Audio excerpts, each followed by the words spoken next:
നിതീഷ് തിവാരിയുടെ സംവിധാനത്തിൽ രൺബീർ കപൂറും സായി പല്ലവിയും യാഷും അണിനിരക്കുന്ന ബ്രഹ്മാണ്ഡ ചിത്രമായ രാമായണത്തിന്റെ ട്രെയിലർ റിലീസിനായ പിന്നാലെ ചിത്രത്തിനുള്ള വലിയ കാത്തിരിപ്പിലാണ് ആരാധകർ. അമ്പരപ്പിക്കുന്ന നിർമ്മാണ മികവോടെ ഇന്ത്യൻ സിനിമയിൽ ഇന്നേ വരെ കാണാത്ത ദൃശ്യ അനുഭവമായിരിക്കും രാമായണം എന്നാണ് പ്രതീക്ഷ.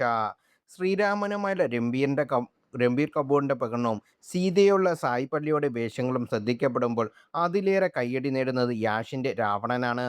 ശ്രീരാമന്റെയും സീതയുടെയും വേഷങ്ങളിലേക്ക് മറ്റാരെങ്കിലും കാസ്റ്റ് ചെയ്യാമായിരുന്നു എന്നിങ്ങനെയും ഓൺലൈനിൽ കമന്റുകളുണ്ട്.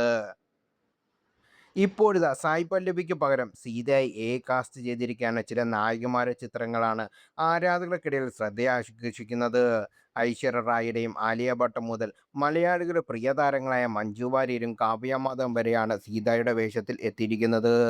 ഇവർക്ക് പുറമെ തെന്നിന്ത്യൻ താരങ്ങളായ നയൻതാര, തൃഷ കൃഷ്ണൻ, രശ്മിക മന്ദാന, സമന്ത റുത്ത് പ്രഭു, അനുഷ്ക ഷെട്ടി, ശ്രുതി ഹാസൻ, തമന്ന, കീർത്തി സുരേഷ്, ബോളിവുഡ് താരങ്ങളായ അനുഷ്ക ശർമ്മ, ദീപിക പദുകോൺ എന്നിവരുടെയും സീതയായ ലുക്കിൽ സൃഷ്ടിച്ചിട്ടുണ്ട്.